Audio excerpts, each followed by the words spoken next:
Hello दोस्तों, आप सभी का हमारे यूट्यूब चैनल पर हार्दिक स्वागत है। आज हम पढ़ेंगे श्वसन तंत्र। पिछले वीडियो में हमने वायु श्वसन के बारे में जाना था, श्वसन क्या है इसके बारे में जाना था। आज हम पढ़ेंगे श्वसन तंत्र। क्या पढ़ेंगे? श्वसन तंत्र। ध्यान दीजिएगा, श्वसन तंत्र में मानव जो होता है उसका जो मानव श्वसन करता है वो फेफड़े के माध्यम से करता है। यानी मनुष्य का जो श्वसन तंत्र अंग है वो क्या है? फेफड़ा है। अभी पहले हम फेफड़े का सचित्र वर्णन कर लेते हैं, फिर हम लास्ट में जो है श्वसन तंत्र के मतलब बारे में पढ़ेंगे कि जीवों का श्वसन तंत्र अंग कौन कौन सा होता है, किस जीव कौन सा जीव किसके द्वारा सांस लेता है, ये हम लास्ट में समझेंगे। पहले हम यहाँ समझेंगे श्वसन तंत्र यानी मानव श्वसन तंत्र के बारे में, यानी फेफड़े के बारे में हम समझेंगे। तो ध्यान दीजिएगा, जैसे हम क्या होता है, हम सबसे पहले सांस जब ग्रहण करते हैं तो सबसे पहले सांस कहाँ प्रवेश करता है? तो सांस जो होता है हमारे यहाँ नाक से प्रवेश करता है। तो नाक से प्रवेश करता है तो इसमें दो छेद हैं। देखिए यहाँ पर दो छेद हैं, एक इधर है एक इधर। इसको कहा जाता है नासा छिद्र कहा जाता है। तो क्या होता है, सबसे पहले जो वायु होता है वो नासा छिद्र में प्रवेश करती है। कहाँ प्रवेश करती है? देखिए ये नाक के माध्यम से हवा हमारे फेफड़े तक पहुंचेगा। देखिए हमारा श्वसन अंग नाक और मुंह नहीं है। ध्यान दीजिएगा, हमारा जो श्वसन अंग है ना तो नाक ही है और ना ही क्या है, मतलब जो है मुख है। केवल ये क्या है, एक माध्यम है जिसके द्वारा सांस अंदर जाता है। लेकिन सांस को खींचने का कार्य कौन करता है? तो वो फेफड़ा करता है। सांस को छोड़ने का कार्य कौन करता है? वो फेफड़ा करता है। यानी फेफड़े के द्वारा हम सांस को ग्रहण करते हैं और सांस को छोड़ते हैं। तो यहाँ से जो हमारा श्वसन अंग हुआ वो फेफड़ा हुआ, लेकिन नाक और मुख ये कोई श्वसन अंग नहीं होते हैं। इसके माध्यम से हम सांस को अपने शरीर के अंदर ले जाते हैं। लेकिन वहाँ देखिए सांस को खींचने का कार्य कौन कर रहा है? तो वो फेफड़ा कर रहा है। अब जब सांस को जो खींचने का कार्य कर रहा है और सांस को छोड़ने का कार्य जब फेफड़ा कर रहा है तो श्वसन अंग कौन हुआ? फेफड़ा ही तो हुआ। लेकिन अब हम समझेंगे कि श्वसन मतलब जो है सांस कहाँ से जाता है, नहीं हवाएं कहाँ से जाती हैं, जो वायु होता है वो कहाँ से प्रवेश करता है। तो सबसे पहले क्या होता है, नाक से प्रवेश करता है। नाक जो है, नाक के बाहरी हिस्से में दो छिद्र होते हैं जिसे हम कहते हैं नासा छिद्र कहते हैं। थोड़ा हम चित्र के माध्यम से समझेंगे तो और बेटर होगा। ध्यान दीजिएगा,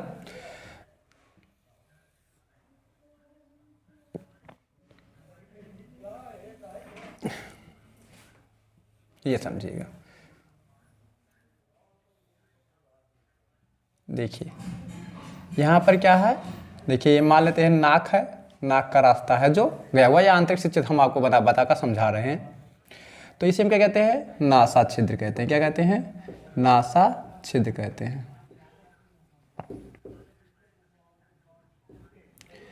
ध्यान दीजिएगा, हमने बताया कि सबसे पहले हवाएं जो होंगी, यानी जो वायु होगा वो नासा छिद्र में जाएगा।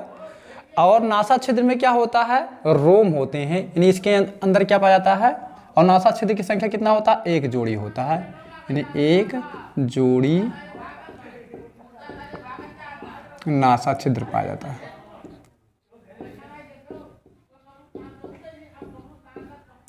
एक जोड़ी नासा छिद्र होता है, ये हो गया। नासा छिद्र में क्या होता है? नासा छिद्र में देखिए हमारे नासा छिद्र में जब आप देखेंगे तो छोटे छोटे रोम पाए जाते हैं। रोम मतलब छोटे छोटे बाल पाए जाते हैं। उन बालों का कार्य क्या होता है, जब कोई मतलब धूल का कण या कोई ऐसा पदार्थ जो हमारे अंदर सांस के रास्ते से नहीं हवाओं में मिलकर जाने लगता है तो उन्हें वो रोकने का प्रयास करता है। क्या करता है? उन्हें रोकने का प्रयास करता है। तो नासा छिद्र में क्या होता है? रोम होता है जो छोटे छोटे धूल के कणों को अंदर जाने से रोकने का प्रयास करता है। तो क्या करता है, यहाँ पाया जाता है नासा छिद्र में रोम होता है। रोम का कार्य क्या होता है? धूल तथा गर्द को रोकना, ये कंडीशन हो गया। अब उसके बाद क्या होगा, जो ये हमारा नासा छिद्र है ये जाकर के यहाँ खुलेगा, यहाँ पर नासा कपाट, जिसे क्या कहते हैं? नासा कपाट होता है। तो थोड़ा सा हम और आगे आएंगे, यहाँ पर क्या होगा? नासा कपाट होगा, या करके नासा कपाट, इसे क्या कहते हैं? नासा कपाट कहते हैं।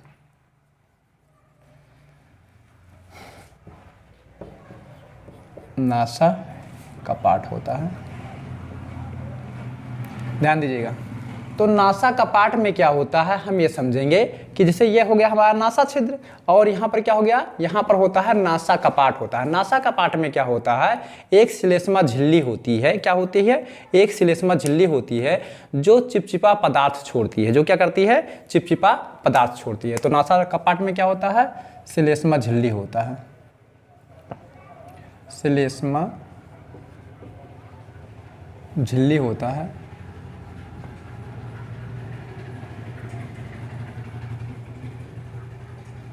श्लेष्मा झिल्ली होता है। इसका कार्य क्या होता है, चिपचिपा पदार्थ छोड़ना। क्या छोड़ती है, चिपचिपा पदार्थ छोड़ती है। ध्यान दीजिएगा, जो श्लेष्मा झिल्ली होती है वो क्या करती है, अभी हम चिपचिपा पदार्थ क्यों छोड़ती है, काहे छोड़ती है, इसके बारे में भी हम आपको बताएंगे। यानी क्या होता है, चिपचिपा पदार्थ, चिपचिपा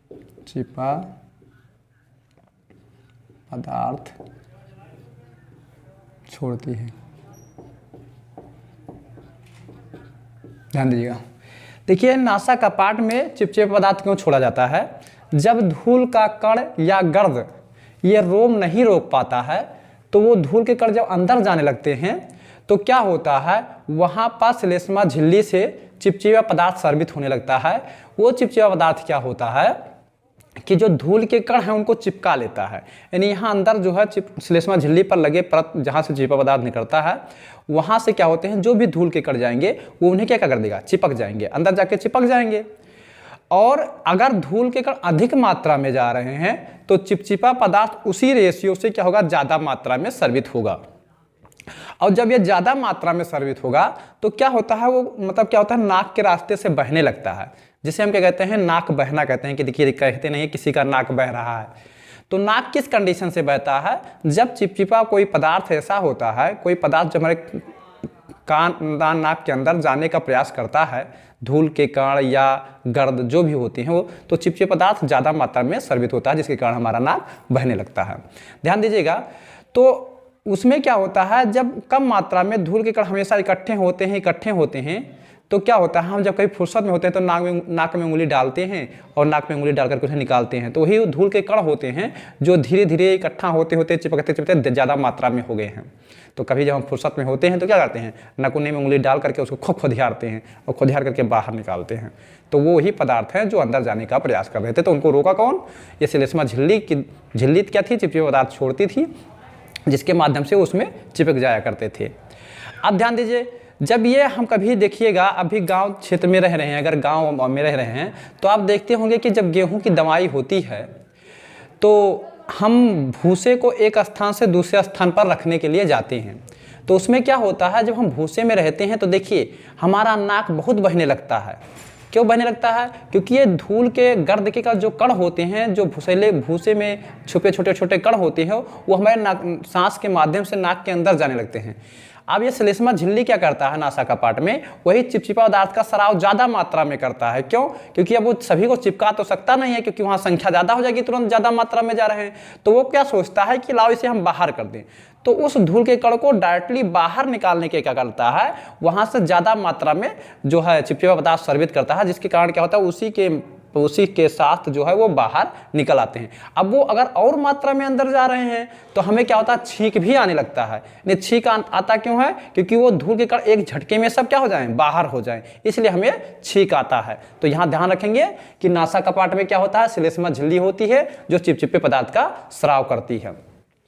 अब देखिए ये नासा कपाट कहाँ जाकर खुलेगा, तो ये गर्सनी में खुलेगा। कहाँ खुलेगा, यानी इस भाग को क्या कहते हैं, ये जो भाग होता है ये गर्सनी में आकर खुलेगा। इसको कहते हैं गर्सनी। क्या कहते हैं, गर्सनी। यानी गर्सनी, देखिए गर्सनी जो होता है, गर्सनी एक ऐसी नली है जहां से सांस भी उसी रास्ते से होकर जाता है और भोजन भी उसी रास्ते से जाता है। देखिए ये नली है ना, तो देखिए अब ये सांस भी इसी रास्ते से होकर जाएगा और क्या होगा, मतलब जो है भोजन भी इसी रास्ते से होकर जाएगा। तो पूछा जाता है कि मतलब वो कौन सी नली है जिसमें भोजन भी उसी रास्ते से होकर जाता है और सांस भी उसी रास्ते से होकर जाता है। तो ये बात होगा वो कौन सी नली है, गर्सनी। तो नासा कपाट कहाँ जाकर खुलता है, गर्सनी में खुलता है। पहले देखिए नासा, देखिए यहाँ से देखिए नासा छिद्र होगा, मतलब क्या होगा, एक जोड़ी नासा छिद्र पाया जाएगा और एक जोड़ी क्या पाया जाएगा, नासा कपाट भी पाया जाता है। नासा कपाट में श्लेष्मा झिल्ली होती है जो चिपचिपे पदार्थ का श्रवण करती है। ये नासा कपाट जाकर के कहाँ खुलता है, गर्सनी में खुलता है। गर्सनी एक ऐसी नली है जहाँ से क्या होता है, भोजन भी जाता है और मतलब जो है सांस भी वहीं से होकर जाता है। अब ये गर्सनी चल करके आगे क्या होता है, ये गर्सनी जो होता है, गर्सनी देखिए बहुत छोटा सा नली है, बस यही मतलब ये समझ लीजिए, ये जो आपके बगल में लगा हुआ है यहीं तक क्या है, गर्सनी है। उसके बाद कंठ स्टार्ट हो जाता है। देखिए तो यहां से समझेंगे हम क्या कि ये क्या होता है, जब ये नली गर्सनी जो है आगे चलकर दो भागों में डिवाइड हो जाती है। गर्सनी चल के आगे दो भाग में डिवाइड हो जाती है। एक भाग इधर से निकल जाता है और एक भाग इस इधर से निकल जाता है। ये इस प्रकार से होता है। तो ये क्या है, गर्सनी। गर्सनी दो भागों में बढ़ जाती है। तो यहाँ पर क्या होता है, दो नलियों का द्वार होता है। देखिए यहाँ पर एक गर्सनी है, गर्सनी के आगे क्या होते हैं, दो नलियाँ होती हैं, जिससे क्या होता है, यहाँ पर एक द्वार होता है। देखिए द्वार मतलब प्रवेश जहाँ से करता है। तो इसको जो कहते हैं, इसको कहते हैं मुख द्वार। क्या कहते हैं, मुख द्वार। और इसको जो कहते हैं, इसको कहते हैं नासा द्वार। क्या कहते हैं, नासा द्वार। इसको कहते हैं नासा द्वार कहते हैं। अब बात को समझिए, जो भोजन होता है, जो भोजन आएगा मुख से, वो क्या हो जाएगा, मुख द्वार से होकर के अमाशय में जाएगा, यानी ग्रास नली से होते हुआ कहाँ चला जाएगा, अमाशय में चला जाएगा। और जो हम सांस लेते हैं वो क्या होता है, वो नासा द्वार से होता हुआ जाता है। अब हम बात करेंगे कि यहाँ पर जब दो नलियाँ हैं तो भोजन इधर से होकर के वो इसमें भी तो जा सकता है, लेकिन नहीं। क्यों, क्योंकि यहाँ एक और ढक्कन लगा होता है। देखिए एक ढक्कन नुमा संरचना पाया जाता है। क्या होता है, ढक्कन लगा होता है। इस ढक्कन को कहते हैं हम इपेग्लोटिस कहते हैं। क्या कहते हैं, इपोग्लोटिस। इपोग्लोटिस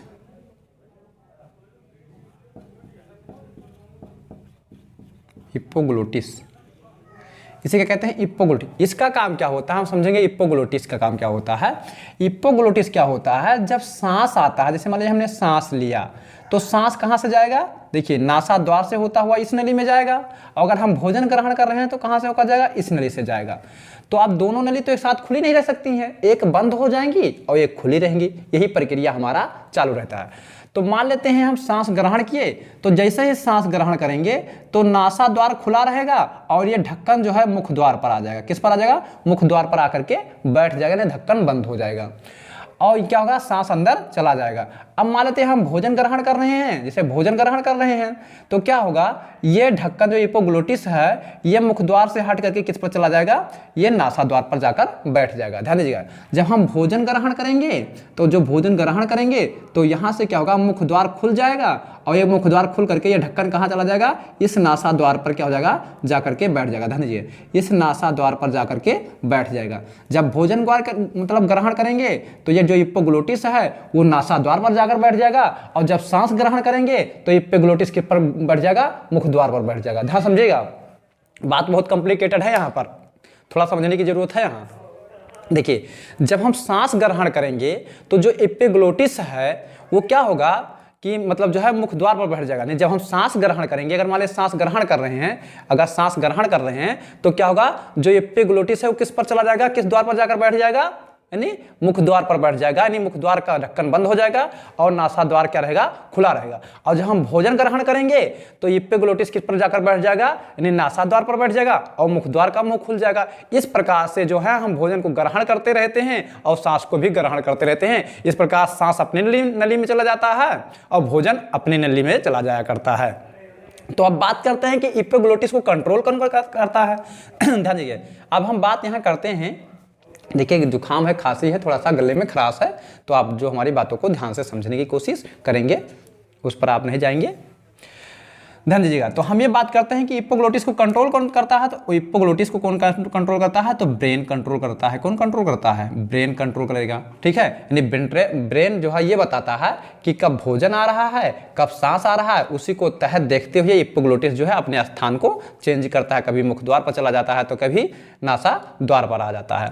तो ध्यान दीजिएगा, हाँ, कभी कभी क्या होता है, हमें हिचकी आती है। हिचकी किस लिए आती है, जब यही इपोग्लोटिस सही से कार्य नहीं करता है तो हमें क्या जाता है, मतलब जो हिचकी आता है। और इपोग्लोटिस सही से कार्य कब नहीं करेगा, जब ब्रेन सही से आदेश उसे नहीं देगा। ध्यान दीजिएगा, बात को यहाँ थोड़ा समझिए कि जब भी हमें हिचकी आती है तो हिचकी क्यों आती है। हिचकी इसलिए आती है कि जो इपोग्लोटिस होता है वो सही से कार्य नहीं कर पाता है।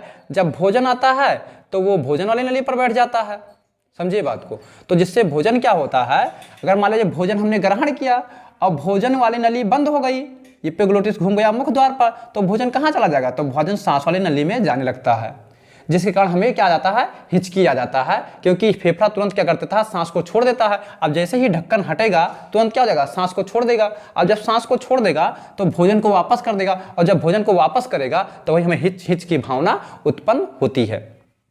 तो ध्यान दीजिएगा, ये इपोग्लोटिस सही से कार्य कब नहीं करता है, हम आपको कंडीशन बता रहे हैं। इपोग्लोटिस सही से कार्य कब नहीं करेगा, जब हमारा माइंड सही से उसे आदेश नहीं देगा। जैसे मान लेते हैं यहाँ से भोजन आ रहा है और इपोग्लोटिस पूछ रहा है कि ये भोजन आ रहा है कि मतलब जो है सांस आ रहा है। अब इपोग्लोटिस कोई मतलब जो है ब्रेन कोई जवाब ही नहीं दे रहा है। ध्यान दीजिएगा, मान लेते हैं हमने खाना खाया, ठीक है, वो खाना आ रहा है ग्रास नली से। अब ये क्या होता है, इपोग्लोटिस पूछता है कि ये जो आ रहा है ये भोजन है कि हवा है। तो मतलब क्या होता है, माइंड कुछ या ब्रेन कुछ बोलता ही नहीं है। क्यों, क्योंकि ब्रेन जब कभी दूसरे क्षेत्र में बिजी होता है या कोई दूसरा कार्य कर रहा होता है और उसी दौरान भोजन भी ग्रहण कर रहा होता है, तब ये घटना घटती है। ध्यान दीजिएगा, जैसे मान लेते हैं हम किसी बिजनेस सिलसिले को लेकर के कोई बात सोच रहे हैं, या पढ़ने की बात को लेकर के कोई बात सोच रहे हैं, या किसी के ख्याल में खोए हुए हैं, तो उस कंडीशन में क्या होता है, हमारा ब्रेन बिजी है अलग और उसी बीच में हम खाना खा रहे हैं। अब खाना जब खा रहे हैं और ब्रेन बिजी है अलग, तो इपोग्लोटिस पूछेगा कि ये भोजन आ रहा है कि सांस आ रहा है, तो अब ब्रेन हमारा कहाँ सुनेगा उसकी, क्योंकि ये बिजी तो अलग है तो उसका कहाँ सुन पाएगा। तो जब उसकी बात को नहीं सुन पाता है तो इपोग्लोटिस क्या होता है, वही मुख द्वार पर जाकर बैठ जाता है। और जब वो मुख द्वार पर जाकर बैठ जाता है तब क्या होता है कि ये भोजन जो है सांस वाली नली में जाने लगता है। और जैसे ही ये सांस वाले नली में जाने लगता है तो क्या होता है, फेफड़ा हमारा हवा को छोड़ देता है उसी समय। और जब ये छोड़ देता है तो जो भोजन आ रहा होता है उस पर धक्का लगता है। तो वो जो धक्का लगता है वही क्या होता है, हमें महसूस होता है, हिच की भावना वही हमारे अंदर प्रकट होता है। तो इस तरीके से हमें हिचकी आती है जब इपोग्लोटिस सही से कार्य नहीं करता है तब। और इपोग्लोटिस सही से कार्य कब नहीं करेगा, जब ब्रेन सही से उसे आदेश नहीं देगा तब। क्योंकि उसको मतलब भोजन आ रहा है कि सांस आ रहा है, ये कौन बताएगा इपोग्लोटिस को, तो ये ब्रेन ही बताएगा कि हमने भोजन ग्रहण किया है कि ये सांस जा रहा है। तो अब जाहिर सी बात है, इपोग्लोटिस अगर मान लीजिए कब कार्य नहीं करेगा, जब ब्रेन सही से आदेश नहीं देगा। उसने दे दिया आदेश कि ये मतलब सांस जा रहा है, तो भाई सांस के मतलब मुख द्वार पर चला जाएगा। अगर वो आदेश दे दिया कि भोजन जा रहा है, तो ध्यान दीजिएगा, तो वो कहाँ चला जाएगा, नासा द्वार पर जाकर बैठ जाएगा। इस प्रकार से इपोग्लोटिस अपना स्थानांतरण चेंज करता रहता है। चलिए आगे पर समझते हैं। तो ये वाली मुख द्वार नली तो हमें समझना नहीं है, हमें क्या समझना है, ये जिसके माध्यम से सांस जा रहा है वो वाली नली हमें समझना है। तो ध्यान दीजिएगा थोड़ा सा आगे। तो जो ये आगे आता है तो उसके बाद क्या होता है, यहाँ से नासा द्वार के आगे क्या मिलता है, हमें एक इस प्रकार की संरचना होती है, ऐसे करके यम आकार की संरचना होती है। ध्यान दीजिएगा, जिसे हम क्या कहते हैं, इसे कहते हैं कंठ। क्या कहते हैं, ध्यान दीजिएगा, इसे कंठ कहते हैं। क्या कहते हैं, कंठ कहते हैं, इसको कंठ कहते हैं। कंठ का कोई काम खास नहीं होता है, लेकिन एक काम के लिए बहुत ही उपयोगी होता है। कंठ का मतलब सांस लेने में कोई कार्य नहीं होता है, लेकिन एक कार्य के लिए बहुत उपयोगी होता है। वो कार्य क्या होता है, जो हमें ध्वन नहीं निकाल रहे हैं, जो हम बोल रहे हैं, ये किसके माध्यम से बोल रहे हैं, कंठ के माध्यम से ही बोल रहे हैं। जब ये कंठ कंपन करते हैं तब जो है ध्वन को हम बाहर निकाल सकते हैं। अगर हम यही कंठ को यहाँ देखिए, ये जो भाग दिख रहा है यहाँ पर देखिए, यहाँ पर जो भाग दिख रहा है ये वाला, ये क्या है, ये कंठ है। अगर हम इसको दबा दें ऐसे तो हम आवाज़ नहीं निकाल सकेंगे। देखिए इसी को अगर हम क्या कहते हैं, इसको लोग बहुत कुछ लोग कहते हैं नट्टी, क्या कहते हैं, नट्टी कहते हैं ना। अगर इसको हम दबा दें तेजी से तो हम आवाज़ नहीं निकाल पाएंगे। क्यों, क्योंकि ये जो कंठ होते हैं ये उपास्थ के बने होते हैं। किसके बने होते हैं, उपास्थ के बने होते हैं। ध्यान दीजिए, कंठ जो होता है उपास्थि का बना होता है, हड्डी नहीं होता। ध्यान दीजिएगा, जो हमारे अंदर यहाँ कंठ लगा होता है वो हड्डी का नहीं बना होता है, बल्कि क्या बना होता है, दो उपास्थि का बना होता है। और ये उपास्थि क्या करते हैं, जब कंपन करते हैं तब हमें जो है ध्वनि उत्पन्न होता है। तो ये क्या होता है, ये कंपन करेगा, केवल कंपन करने के लिए ही कंठ का प्रयोग किया जाता है। तो इसीलिए इसको क्या कहा जाता है, देखिए कंठ, इसीलिए कंठ को क्या कहा जाता है, स्वर तंत्र कहा जाता है। क्या कहा जाता है, स्वर तंत्र कहा जाता है, स्वर तंत्र, यानी कंठ को क्या कहा जाता है, स्वर तंत्र। अब क्या होता है, ये नली आगे बढ़ जाती है, ध्यान दीजिएगा, ये नली आगे बढ़ जाती है और इस नली पर क्या होता है, एक सी आकार का ऐसे ऐसे उपास्थ लगा होता है। क्या लगा होता है, उपास्थ लगा होता है, एक सी आकार का ऐसे क्या लगा होता है, उपास्थ। ये भी हड्डी नहीं लगी होती, बल्कि क्या होता है, उपास्थ लगा होता है। ये उपास्थ लगाने की जरूरत क्यों पड़ती है, क्योंकि ये जो नली है इसको कहते हैं श्वास नली कहते हैं। क्या कहते हैं इसको, श्वास नली कहते हैं, श्वास नली, इसको हम कहते हैं श्वास नली। और ये जो लगा हुआ है सी के आकार का, इसी के कहते हैं उपास्थ की बनी होती है। तो देखिए जो श्वास नली होती है, जब हम सांस को ग्रहण करते हैं तो श्वास नली फूल जाता है, हवा जाने से क्या होगा, फूल जाता है, तो फैला रहता है। लेकिन अगर हम सांस को छोड़ देते हैं तो हवा हो जाएगा खाली। जब ये खाली हो जाएगा तो श्वास नली इतनी मुलायम है कि वो एक दूसरे से चिपक जाएगा। जैसे वो क्या होगा, जैसे मान लीजिए फूला है और इसमें से हवा जब निकाल दिया जाएगा तो ये पचक नहीं जाएगा। तो जब ये पचक जाएगा तो एक दूसरे से इसकी सतह क्या जाएगी, चिपक जाएगी। और जब चिपक जाएगी तो दोबारा खुलेगी नहीं। ध्यान दीजिएगा, जब एक बार चिपक जाएगी तो दोबारा खोलने में बड़ी समस्या आ जाएगी। तो इसके लिए क्या किया गया कि ये मतलब सांस मतलब हवा खाली हो जाए तो ये चिपके ना, इसके लिए क्या लगा दिया गया, यहाँ उपास्थ का एक ऐसे सी आकार का मतलब जो संरचना लगा दिया गया, ताकि सांस ना होने पर हवा जब छूट जाए तब भी ये फूला रहे, पचके ना, और एक दूसरे से वो चिपके ना। जैसे इनकी जो दीवारें हैं वो एक दूसरे से चिपके ना, क्यों, क्योंकि चिपक जाएंगी तो फिर वो फूलेंगी नहीं। तो जिसके कारण क्या होगा, आदमी सांस सही से नहीं ले पाएगा, बड़ी समस्या आया करेगी। अगर वो पचक जाया करेगा फिर फुलाना पड़ेगा तो बड़ी समस्या आएगा, बहुत ताकत लगाना पड़ेगा सांस लेने के लिए ना। तो जिसके लिए क्या क्या होता है, अभी देखिए हल्का सा नाक दबा दीजिए तो हम सांस ग्रहण ही नहीं कर पाते हैं, और जब ये पिचक जाएगा तब कहाँ सांस हम ग्रहण कर पाएंगे, नहीं कर पाएंगे ना। तो इसके लिए क्या किया गया कि इसमें सी आकार का, जैसे तार नहीं होता कहीं लगा दीजिए, इसे तार लगा दीजिए, ताकि कोई पन्नी है, पन्नी के अंदर इसे तार बीन दीजिए तो क्या एक सांचे नुमा संरचना बना रहेगा ना, फूला फूला, चाहे उसमें हवा हो या ना हो। तो उसी प्रकार क्या होता है, इसमें भी क्या होती हैं, इस प्रकार से उपास्थ लगा देने से क्या होता है, ये चिपकती नहीं, यानी सिकुड़ेंगी नहीं। जब सिकुड़ेंगी नहीं तो चिपकेंगी नहीं। अब ध्यान दीजिएगा थोड़ा सा, तो ये क्या है, ये श्वास नली है। देखिए आपका जो बुक में संरचना बनी हुई है फेफड़े की, वो यहीं से स्टार्ट हुई है। हमने ये तो बता दिया आपके जानकारी के लिए, नॉलेज के लिए बता दिया, ताकि आपको पता रहे कि कहाँ क्या होता है, क्या कंडीशन होता है, ठीक है। तो ध्यान दीजिएगा, तो यहाँ जो होती है श्वास नली जो होती है, ये दो भागों में डिवाइड हो जाती है, ऐसे करके दो भागों में क्या हो जाती है, ये श्वास नली दो भाग में डिवाइड हो जाती है इस प्रकार से।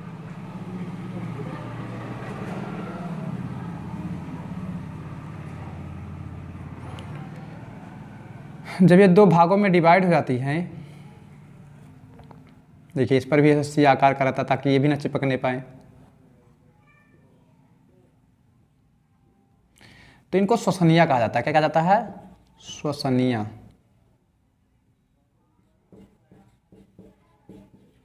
श्वसनिया क्या कहा जाता है, इनको क्या कहा जाता है, श्वसनिया। देखिए जब एक भाग हमारा है, एक भाग ऐसे आया हुआ, देखिए ये यहाँ से लेकर के यहाँ तक आया हुआ, तो यहाँ जब एक भाग आया तो इसे क्या कहा जाता है, श्वास नली। और जब ये दो भागों में डिवाइड होता था तो इसे क्या कहा जाता है, श्वसनिया।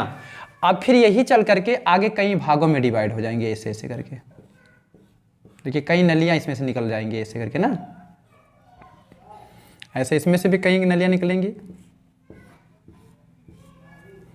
ये थोड़ा सा बड़ा बड़ा बना दीजिए तो कि देखने में आसानी रहे, अच्छा लगे।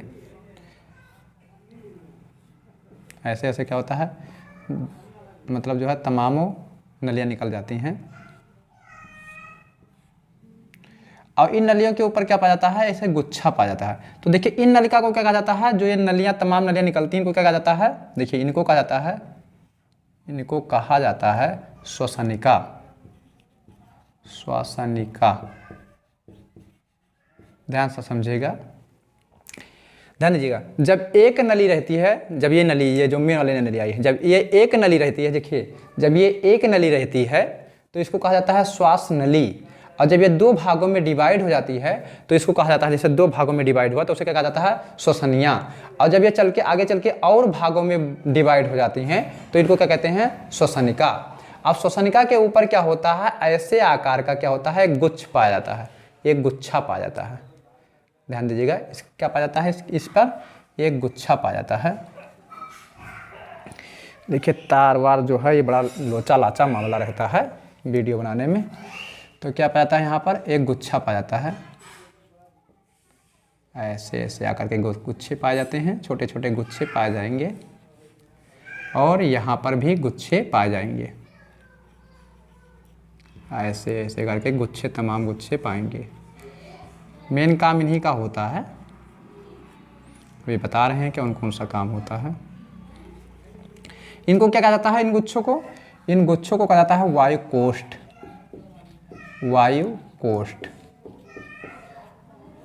ध्यान दीजिएगा, जब एक नली है तो इसे क्या कहा जाता है, श्वास नली। इसी को ट्रेकिया कहा जाता है। क्या कहा जाता है, ट्रेकिया, अंग्रेजी में ट्रेकिया कहा जाता है, ट्रेकिया। इसको क्या कहा जाता है, इंग्लिश में श्वास नली को ट्रेकिया कहा जाता है। और इसको क्या कहा जाता है, मतलब श्वसनिया को क्या कहा जाता है अंग्रेजी में, ब्रोंकाई कहा जाता है, ब्रोंकाई।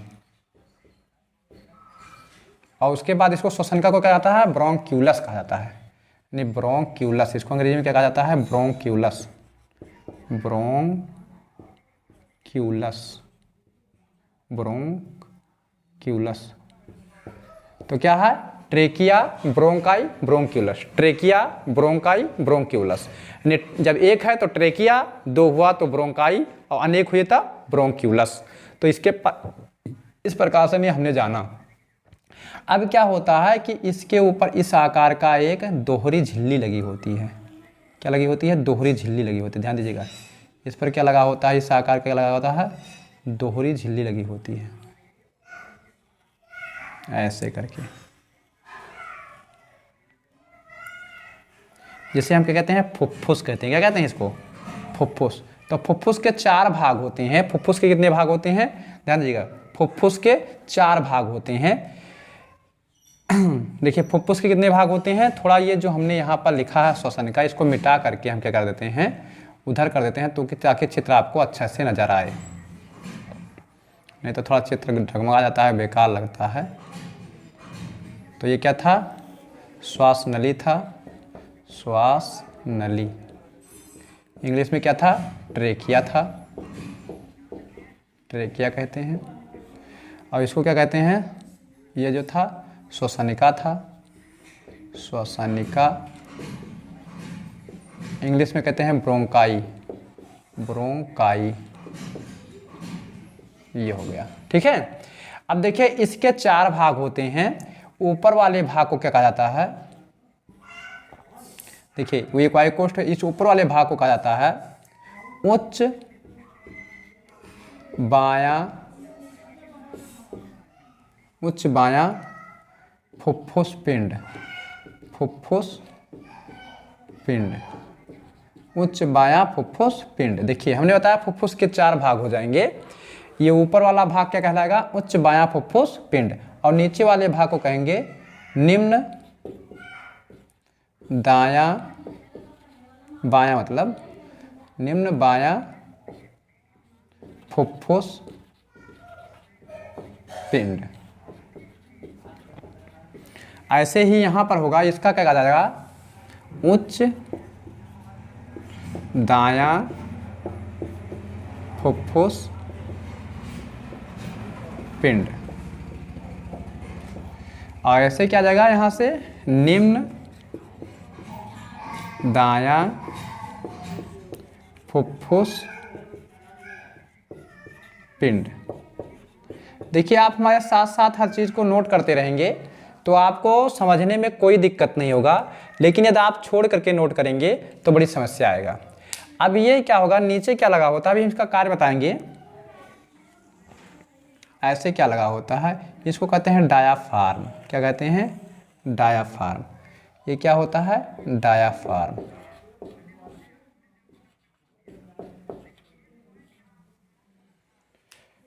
ध्यान दीजिएगा। तो ये पूरा क्रियाकलाप क्या था, श्वसन तंत्र का था, जिसमें हम समझेंगे। अब इसको हम विस्तार से थोड़ा जानते हैं। तो क्या होता है, ध्यान से समझिएगा। सबसे पहले मतलब जो होता है, वायु जो होता है वो नासा छिद्र में प्रवेश करता है, जिसमें क्या होता है, रोम होते हैं। रोम का कार्य क्या होता है कि जो धूल के कण होते हैं उनको आने से वो रोकने का प्रयास करता है, लेकिन पूर्ण रूप से वो रोक नहीं पाता है। ज़्यादा अगर रहते हैं, बहुत हल्के हल्के धूल के कण को वो रोक सकता है। जब बड़े कण जाएंगे तो उनको रोक लेगा। अब ध्यान दीजिएगा, क्या होते हैं वो कण जब अंदर जाते हैं, हवा अंदर जाता है तो यहाँ मिलता है नासा कपाट, जो यहाँ पर पाया जाता है। देखिए आगे ये दोनों ये जो हो गए ये नासा छिद्र, नहीं एक जोड़ी नासा छिद्र पाया जाता है। उसके बाद क्या हो जाएगा, अंदर जाएगा तो क्या पाया जाएगा, नासा कपाट पाया जाएगा। नासा कपाट में क्या होता है, श्लेष्मा झिल्ली होती है जो चिपचिपा पदार्थ छोड़ती है। ध्यान दीजिएगा, आपको आसानी से समझा रहे हैं। ये क्या करता है कि जब कोई धूल का कण जो है अंदर जाने लगता है तो चिपचिपा पदार्थ छोड़ करके उन्हें चिपकाने का प्रयास करता है, और जब हम फुर्सत में होता है तो उंगली से निकाल करके उस पदार्थ को हम बाहर करते हैं। ठीक है, अगर ज़्यादा मात्रा में गर्द धूल जा रहा है तो क्या होगा कि चिपचिपा पदार्थ ज़्यादा मात्रा में स्रावित होने लगेगा। उसके बाद क्या होता है, ये जाकर के खुलता है ग्रसनी में। ग्रसनी आगे बढ़ जाती है। ग्रसनी एक ऐसी नली है जहां से भोजन भी गुजरता है और सांस भी गुजरता है। उसके बाद ग्रसनी चल करके आगे दो भाग में बढ़ जाती है। एक को कहते हैं मुख द्वार, दूसरे को कहते हैं नासा द्वार, और इन दोनों के बीच में एक ढक्कन होता है, वो बीच में ढक्कन लगा होता है, उसको कहते हैं इपोग्लोटिस कहते हैं, इपोग्लोटिस कहते हैं। जो क्या होता है, अगर सांस आता है तो वो इपोग्लोटिस मुख द्वार पर हो जाता है, जिसके कारण मुख द्वार बंद हो जाता है और सांस द्वार खुल जाता है और सांस वहां चला जाता है। लेकिन जब भोजन आता है तो ये इपोग्लोटिस क्या होता है, जो है नासा द्वार पर चला जाता है और नासा द्वार को बंद कर देता है, और भोजन कहाँ चला जाता है, मुख द्वार से पाचन नली में चला जाता है, यानी आहार नली में चला जाता है। आहार नली से में जाकर के जो है आमाशय और उसके बाद और सब आगे बढ़ते रहते हैं। ठीक है, तो उसे तो हम पाचन तंत्र में पढ़ा के आपको खत्म कर देते। अब हवा ऐसे प्रवेश करेगा तो इपोग्लोटिस क्या होता है, कभी इधर जाया करता है। इस इपोग्लोटिस को कंट्रोल कौन करता है, तो इपोग्लोटिस को जो कंट्रोल करता है वो कौन है, ब्रेन कंट्रोल करता है। कौन कंट्रोल करता है, ब्रेन। ये ध्यान दीजिएगा, ब्रेन कंट्रोल करता है। ठीक है, उसके बाद फिर क्या होता है, हवा आगे बढ़ती। देखिए हवा आ रहा है, अब यहाँ से समझिएगा, यहाँ स्वरतंत्र होता है, कंठ होता है, जो क्या होता है कंपन करता है तब आवाज निकलता है, वरना आवाज ना निकलेगा।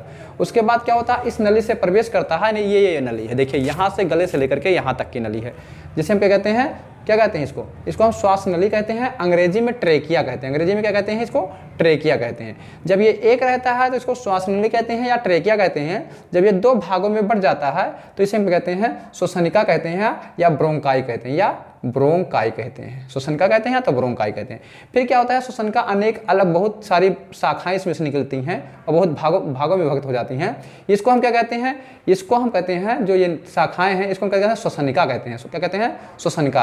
अंग्रेजी में कहते हैं ब्रेंक्यूलस कहते हैं। क्या कहते हैं अंग्रेजी में, ब्रेंक्यूलस, यानी ब्रोंक्यूलस कहते हैं। क्या कहते हैं, ब्रोंक्यूलस कहते हैं। क्या कहते हैं अंग्रेजी में, इसको ब्रोंक्यूलस कहते हैं। ठीक है, उसके बाद क्या होता है, प्रत्येक मतलब ब्रोंक्यूलस के ऊपर क्या होता है, गुच्छा पा जाता है। श्वसनिका के ऊपर क्या पा जाता है, गुच्छा पा जाता है। इस गुच्छा को क्या कहते हैं, वायुकोष्ठ कहते हैं। अंग्रेजी में इलोएली कहते हैं, इलोएली कहते हैं, इलोएली कहते हैं। ठीक है, अंग्रेजी में कहते हैं इलोवेली कहते हैं, इलोवेली कहते हैं। ठीक है, ध्यान दीजिएगा। अब क्या होता है, जब हवा आ जाता है तो यहाँ इलोवेली में यानी वायुकोष्ठ में आकर के इकट्ठा होता है। ठीक है, यानी वायुकोष्ठ में आकर के इकट्ठा होता है। अब ये जब वायुकोष्ठ में आएगा तो इसका संपर्क रुधिर से होता है। किसका संपर्क से होता है, किससे होता है, रुधिर से होता है। और जैसे ही क्या होता है, सारी गैसें इसमें आती हैं। ध्यान दीजिएगा, सारी गैसें आती हैं। हमने बताया था पिछले वीडियो में, नाइट्रोजन कितना आता है, ऑक्सीजन कितना आता है, कार्बन डाइऑक्साइड कितना आता है, तो वो सारी गैसें यहाँ आती हैं। और क्या करता है, यहीं से क्या होता है, रुधिर जो होता है उन गैसों में से ऑक्सीजन को अवशोषित कर लेता है और तथा कार्बन डाइऑक्साइड को इसी वायुकोष्ठ में भेज देता है। ध्यान दीजिएगा, वायुकोष्ठ से क्या करेगा, ऑक्सीजन को ग्रहण कर लेगा और उसके बाद क्या होगा, और कार्बन डाइऑक्साइड को इसमें भेज देगा। क्यों, क्योंकि इसका संपर्क जो होता है वो ब्लड से होता है।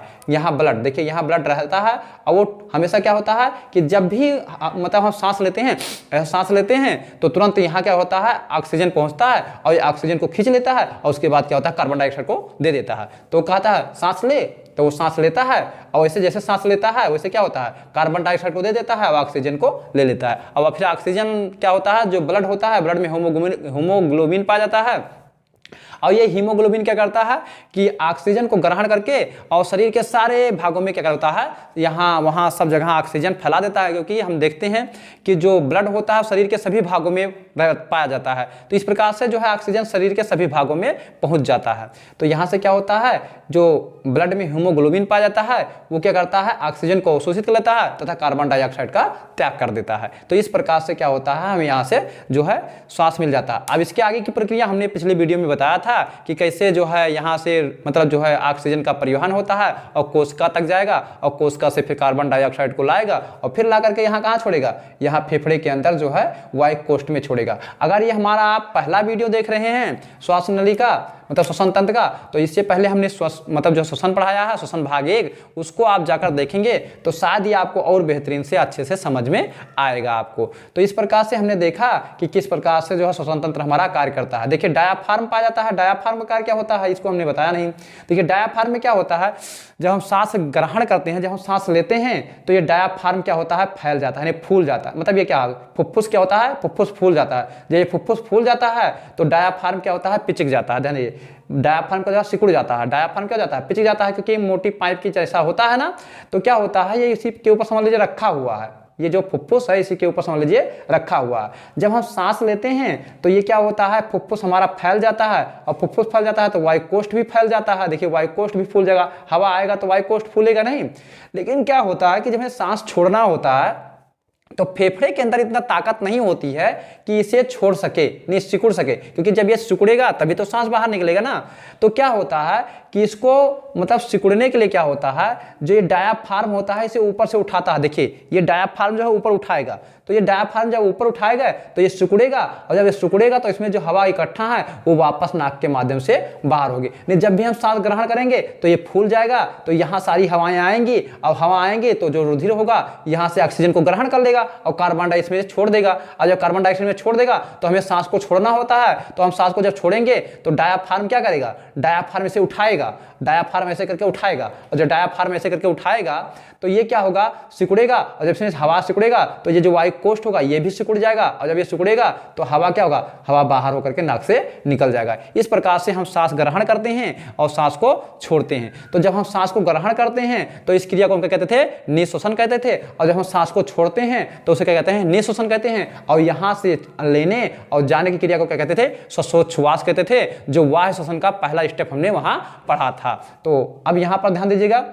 देखिए कुछ क्या होता है कि जब महिला प्रेग्नेंट हो जाती है तो ये डायाफ्राम क्या जाता है, निष्क्रिय हो जाया करता है। जब महिला कभी प्रेग्नेंट हो जाती है तो डायाफ्राम कार्य करना बंद कर देता है। अब डायाफ्राम काम करना बंद कर देगा, अब तो फेफड़े को कौन उठाएगा, ये बात आ जाती है। तो फेफड़े को यहाँ उठाने का कार्य करता है, महिलाओं की पसलियाँ जो होती हैं ये कार्य करने लगती हैं। जो महिलाओं की पसलियाँ होती हैं ये कार्य करने लगती हैं, यानी फेफड़ों को उठाने का कार्य करने लगती हैं। ध्यान दीजिएगा, जो ये आपका मतलब फुफ्फुस को उठाने का कार्य कौन करेगा, तो ये पसलियाँ कार्य करेंगे। लेकिन अब ध्यान दीजिए, महिलाओं में तो कंडीशन पाया जाता है लेकिन पुरुषों में ऐसा कोई कंडीशन नहीं पाया जाता है।